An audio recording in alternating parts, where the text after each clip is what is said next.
9장에 보면 하나님께서 이스라엘 백성들을 왜 구원하시고 신의 산으로 인도하셨는지를 설명하고 말씀해 주십니다.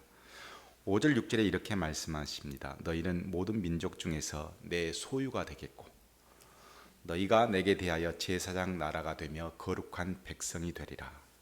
하나님의 소유가 되어 하나님의 백성이 되는데 분명한 사명이 있습니다. 그래서 하나님께서는 이스라엘 백성들을 특별히 구원하셨고 그들을 신의 산으로 인도하셨는데 그 사명을 가르치시기 위해서 구원하시고 인도하셨다는 겁니다. 그것은 모든 민족 중에서 제사장의 나라가 되는 것입니다. 이 제사장 나라는 하나님과 세상 사이에는 엄청난 거리가 있죠. 그래서 제사장이라고 하는 한 사람이 그 모든 관계를 회복할 수 있도록 가교 역할을 하는 것이 제사장인데 그 부르심을 받은 민족이 바로 이스라엘 백성이었습니다. 그래서 이스라엘 백성은 하나님 앞에 제사장 나라가 되어서 세상에 악을 행하고 있는 저들에게 하나님을 소개하고 어떻게 하면 하나님 앞으로 나아갈 수 있을까를 가르쳐주고 그들을 안내하는 역할을 맡은 백성이 바로 이스라엘 백성들이었고 그들이 그렇게 전도자의 사명을 받은 나라로 선택받았다. 그래서 너희는 제사장의 나라다 이렇게 의미합니다. 오늘날 그리스도인들을 놓고 베드로전서 2장 5절에도 이렇게 선포하고 있습니다. 너희도 산돌같이 신령한 집으로 세워지고 예수 그리스도로 말미암아 하나님이 기쁘게 받으실 신령한 제사를 드릴 거룩한 제사장이 될지니라. 성도는 예수 그리스도로 말미암아 세상 중에서 거룩한 백성이 되어야 한다. 거룩한 제사장이 되어야 한다. 이렇게 베드로도 선포하고 있습니다. 거룩한 제사장이 되어 세상 중에서 복음의 사명을 감당해야 하는 우리에게 그렇다면 베드로는 어떤 교훈을 주고 있냐면 이어서 7절과 8절에 이렇게 설명하고 있습니다. 믿는 너희에게는 보배이나 복음이 믿는 우리에게는 보배가 되겠지만 믿지 아니하는 자에게는 건축자들이 버린 그 돌이 모퉁이의 머릿돌이 되고 또한 부딪히는 돌과 걸려 넘어지게 하는 바위가 되었다 하셨느니라 그랬습니다. 제사장의 삶을 사는 성도들이 사명을 감당할 때 세상 중에서 복음을 선포해주고 가르쳐주고 이렇게 사명을 감당할 때 믿는 사람들에게 있어서는 이것이 굉장히 좋은 보배가 되겠지만 믿지 않는 사람들에게 복음을 전하면 이들은 부딪히는 돌로 생각하고 넘어지는 돌로 생각하게 될 것이다 라는 것입니다. 이렇게 우리는 저와 여러분은 제사장적 사명을 가지고 이 세상에 왔고 그 사명을 온전히 감당해야 할 자로 선택을 받았습니다. 그렇다면 과연 우리는 그런 거룩한 제사장의 삶을 지금 현재 살고 있을까 하면 또 부끄럽습니다. 스스로 살펴보아야 할 부분들이 많이 있습니다. 그래서 오늘은 에스겔이라고 하는 선지자의 부르심을 통해서 명절을 맞이해서 우리는 어찌됐든 세상 사람들과 또 마주쳐야 하고 그들에게 앞에서 제사장적 삶을 살아야 하는데 과연 어떻게 살아야 할지 이 에스겔의 부르심을 통해서 함께 나누어 보려고 합니다. 오늘 본문에 등장하고 있는 에스겔이라고 하는 사람은 태어날 때부터 제사장의 아들로 태어났습니다. 그런 그가 이제 잘 훈련받아서 제사장의 삶을 살아야 할 나이가 되었을 때 25살 정도 되었을 무렵에 제사장의 아들로 후예로 사는 것이 아니고 갑자기 전쟁이 일어나 포로로 잡혀서 바벨론으로 끌려가게 되었습니다.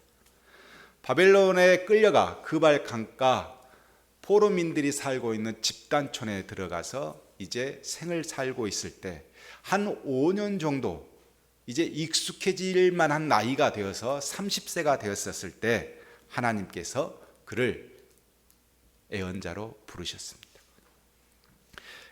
우리가 앞에서 보았던 에레미야는 예루살렘에서 하나님의 말씀을 선포하는 예언자였다면 이 에스겔은 바벨론에 끌려가 포로민들 즉 현지의 예언자로 선택을 받은 겁니다. 지금으로 말하면 일본에 끌려간 우리 동포들을 위해서 거기에 현지 선교사가 파송된 것과 똑같은 그런 역할을 바로 이 에스겔이 담당하게 된 것입니다. 2장에 보면 그를 부르실 때 과정을 차근차근 하나님께서 설명해 주셨는데, 먼저 에스겔에게 뭘 주시냐면 책 두루마리를 주시면서 먹어라 이렇게 명령하셨고, 에스겔이 그것을 순종해서 두루마리 책을 먹었더니 이게 꿀처럼 달았다 이렇게 설명해 주고 있습니다.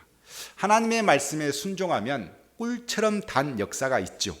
이 상징은 결국 객관적인 하나님의 말씀에 순종하고 따랐더니 그 말씀대로 살려고 했더니 어떻게 되냐면 그 말씀이 내 안에 들어와서 내면화가 되어서, 이 내면화가 되다 보니 이 말씀이 정말 좋구나. 그래서 꿀처럼 달았다, 이 표현은 영적 희열을 의미하는 표현입니다. 저나 여러분이나 예수 바로 믿었을 때 무슨 일을 경험했냐면, 하나님의 말씀이 그냥 흘러가는 말씀이 아니고 내 삶 가운데 깊숙이 자리 잡아서 꿀처럼 달 때가 있어요. 이때 하나님은 우리를 부르십니다. 야, 진짜 성경 말씀, 하나님의 말씀이 내 인생의 모든 것이구나 라는 그 꿀처럼 느껴졌을 때, 완전히 내 안에서 내면화 되었을 때 그 느낌이 바로 하나님이 나를 부르시는 그 장면과 똑같습니다. 에스겔도 그런 경험을 했습니다. 그런 에스겔에게 하나님께서 본문 앞 3장 7절에 그 에스겔이 이제 하나님의 말씀을 선포했을 때 겪게 될 과정을 아주 짤막하게 설명해 주셨습니다. 이스라엘 족속은 이마가 굳고 마음이 굳어 내 말을 듣고자 아니하리니 그랬습니다. 네가 가서 복음을 전할 텐데, 이스라엘 백성들은 분명 망하기 전에도 에레미야를 통해서 이 나라는 하나님께서 죄가 많아서 징계하신다, 이 징계를 받아들이지 않으면 심판을 받아 나라가 망할 것이다 라고 분명히 말씀했음에도 불구하고 그때는 우리 하나님의 선택받은 백성은 망하지 않는다 라고 교만을 떨다가 결국 망했음에도 불구하고, 이제 포로민으로 잡혀와서 그 서러운 세월을 다 보내면서도 불구하고 하나님의 말씀을 에스겔이 선포하면 들어야 되는데 또 듣지 않을 것이라는 거예요. 여러분 한번 생각해 보십시오. 심판을 받아서 하나님의 말씀이 선포되었음에도 불구하고 듣지 않는다는 것은 저주받은 겁니다. 더 이상 가능성이 없는 겁니다. 그 일을 누구에게 맡겼냐면 바로 에스겔이 해야 된다는 것입니다. 험난한 사명 뒤에 하나님은 그러면 뒷짐지고 계실까? 그렇지 않습니다. 그렇게 보낼 텐데 9절에 이렇게 말씀해 주십니다. 내 이마를 화석보다 굳은 금강석 같이 하였으니 그들이 비록 반역하는 족속이라도 두려워하지 말며 그들의 얼굴을 무서워하지 말라 그랬습니다. 여기 화석이 등장하는데, 화석은 부싯돌입니다. 수술할 때나 할례를 행할 때 돌을 갈아서 쓰는데 그 돌이 굉장히 강한 부싯돌입니다. 이 부싯돌처럼. 또 금강석은 다이아몬드를 의미합니다. 아주 강한 광물이죠. 바로 이스라엘 백성이 그 굳은 마음이 되어 있기 때문에 내가 너를 이 다이아몬드처럼, 부싯돌처럼 강한 사람으로 만들어서 내게 보낼 테니까 너는 거기 가서 복음을 전해라 하는 것입니다. 하나님이 그냥 보내시지 않습니다. 그 저주받은 땅, 그 심판받은 땅, 그 굳은 백성에게 보낼 때는 보다 강하게 하셔서 그렇게 보내주시는 것입니다. 성경에 보면 여호수아가 40년 동안 열심히 모세를 따라서 수종드는 사람으로 모세 앞에서 봉사를 했습니다. 이 민족이 보통 민족이 아니잖아요. 40년 동안 광야에서 온갖 죄를 저지르고 반역을 저지르고 모세한테 대항하고, 그렇게 해서 이제 가나안 문턱에 딱 와 있는데 이 지도자가, 하나님처럼 생겼던 지도자 모세가 죽어버린 것입니다. 그러면 후계자 여호수아가 이 일을 감당하고 가야 합니다. 그런데 이 굳은 백성, 반역하기를 좋아하는 이 백성이 모세의 말도 따르지 않았는데 여호수아의 말을 잘 따를 리가 없잖아요. 그러니 그 후계자는 얼마나 마음이 무겁겠습니까? 그때 하나님께서 여호수아에게 나타나셔서 여호수아에게 말씀하십니다. 강하고 담대하라. 율법책을 입에서 떠나지 말게 하라. 즉 내 말을 기억하고 이 말대로만 하면 된다 라고 강하게 그에게 확신을 주십니다. 그랬더니 여호수아가 40년 동안 가나안에 들어가지 못한 모세의 후계자가 되어서 모세도 하지 못한 말을 꺼내기 시작합니다. 뭐라고 말하냐면 양식을 준비해라. 내가 3일 만에 가나안 땅에 들어가겠다. 이렇게 선포해 버립니다. 하나님께서 그 완고한 백성들을 위해서 여호수아에게 엄청난 은혜를 주고 더 많은 사랑을 주고 더 굳게 하셔서 세워놓으니 여호수아가 양식을 준비해라. 내가 3일 만에 너희들을 이끌고 가나안 땅에 들어가겠다. 이렇게 담대해지는 것입니다. 이렇게 하나님께서 강하게 하시고 담대하게 에스겔을 하셨음에도 불구하고 에스겔도 인간이잖아요. 이 인간된 에스겔은 그 말을 듣고 또 위로를 받았음에도 불구하고 갈등을 하게 됩니다. 본문 바로 앞 15절에 거주하는 자에게 나아가 그 중에서 두려워 떨며 7일을 지냈다 이렇게 기록되어 있습니다. 대부분 하나님의 말씀을 받으면 부르심을 받으면 성경의 어느 구절을 봐도 분리되어 있습니다. 무리와 분리돼서 하나님과 1대1로 만나가지고 거기에서 훈련을 받고 하나님의 강하게 하심을 훈련받는 것이 보통인데 이 에스겔은 분리되지 않고 무리 안으로 들어가 버렸어요. 그리고 거기서 7일을 보냅니다. 왜 그랬냐? 두려웠습니다. 고민이 생겼습니다. 갈등이 생겼습니다. 모세도 호렙산에서 분리되었을 때 하나님을 만났습니다. 사도 바울도 하나님의 부르심 받고 3년 동안 아라비아에서 고민을 하고 갈등을 하면서 어떻게 복음을 전할까 분리되어 있었습니다.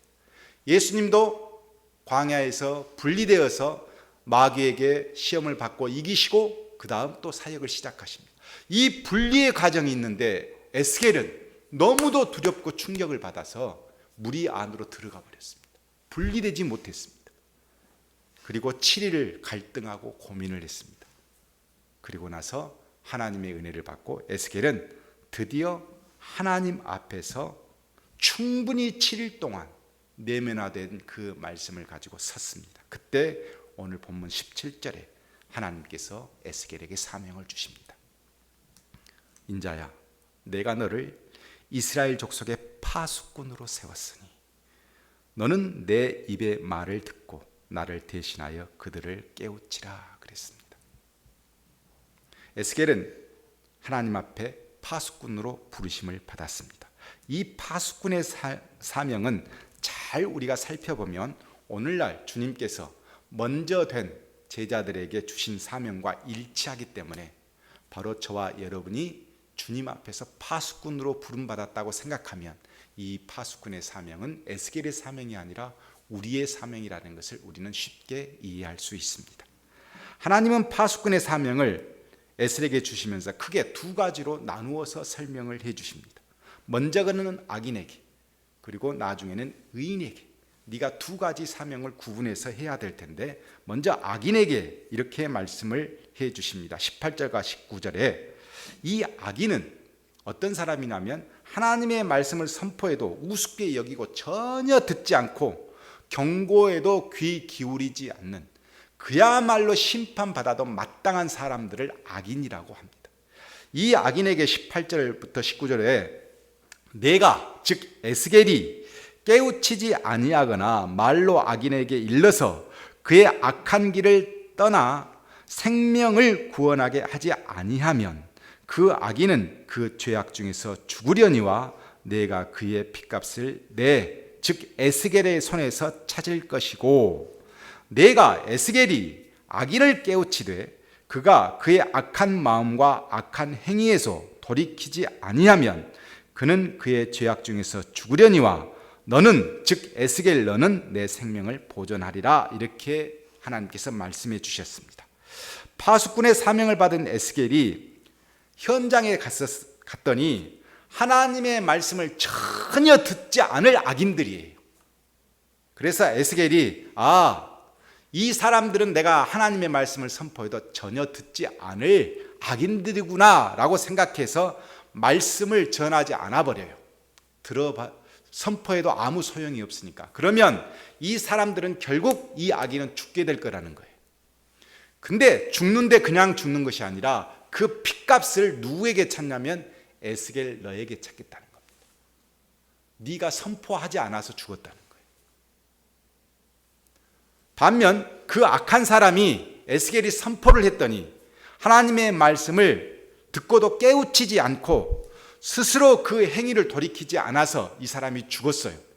그러면 그때 책임은 에스겔에게 묻지 않겠다는 겁니다. 왜? 에스겔은 파수꾼이기 때문에. 자, 파수꾼의 중요한 임무는 선입견입니다.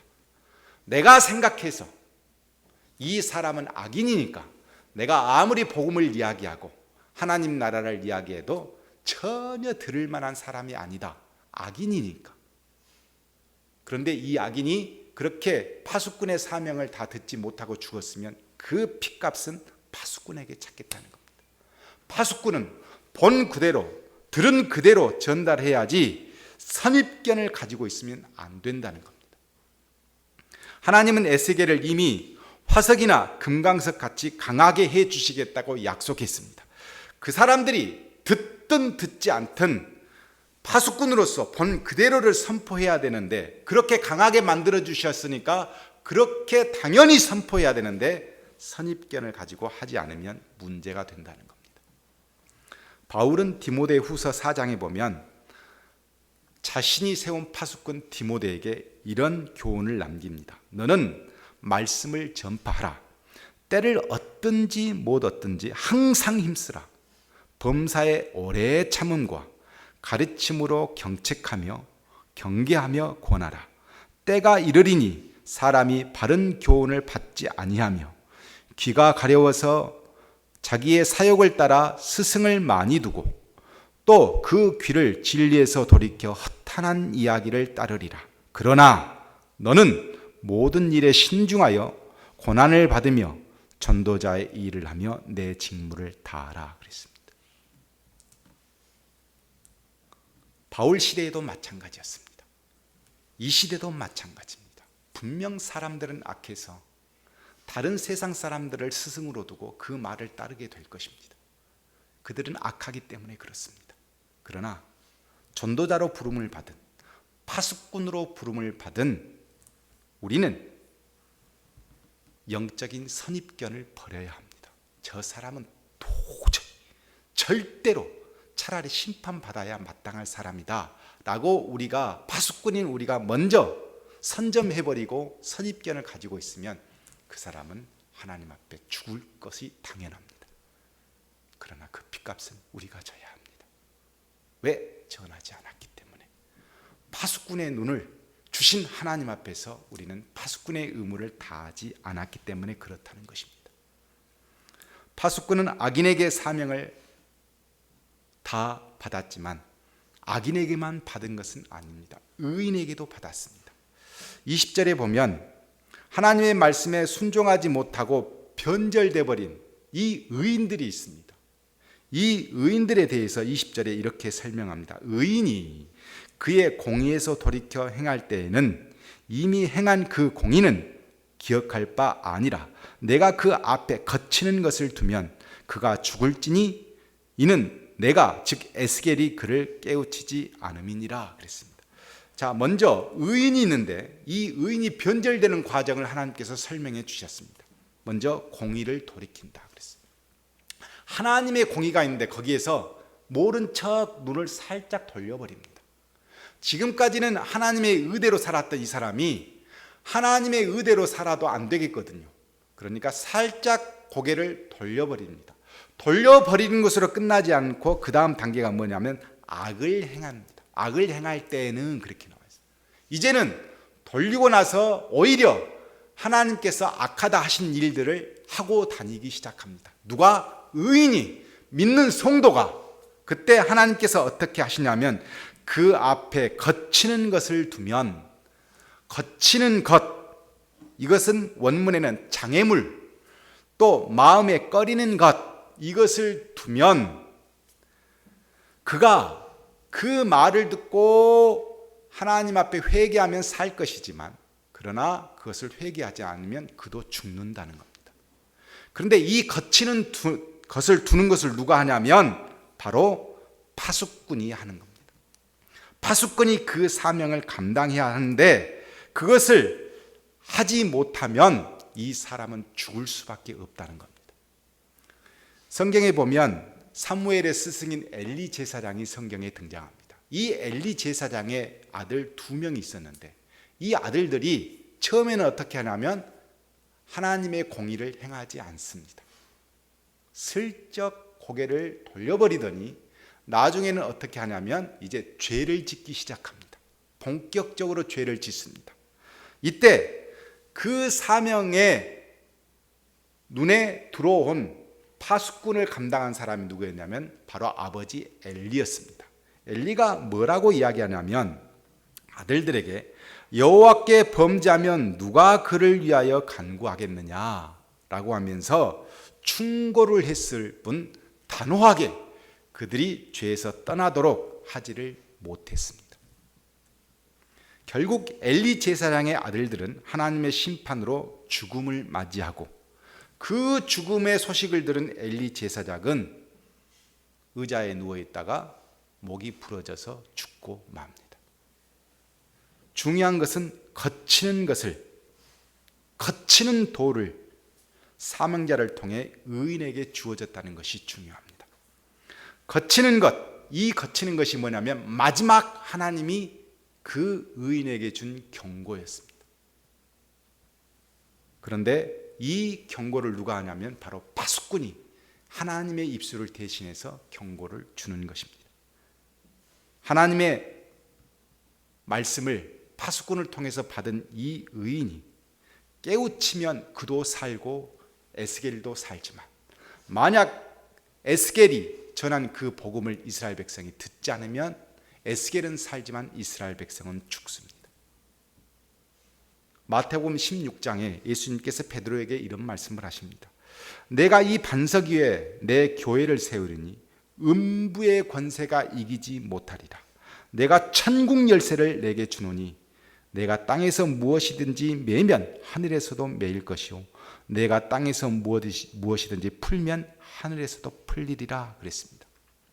하나님의 나라의 파수꾼 교회는 성도는 영적 조언자나 상담자가 아닙니다.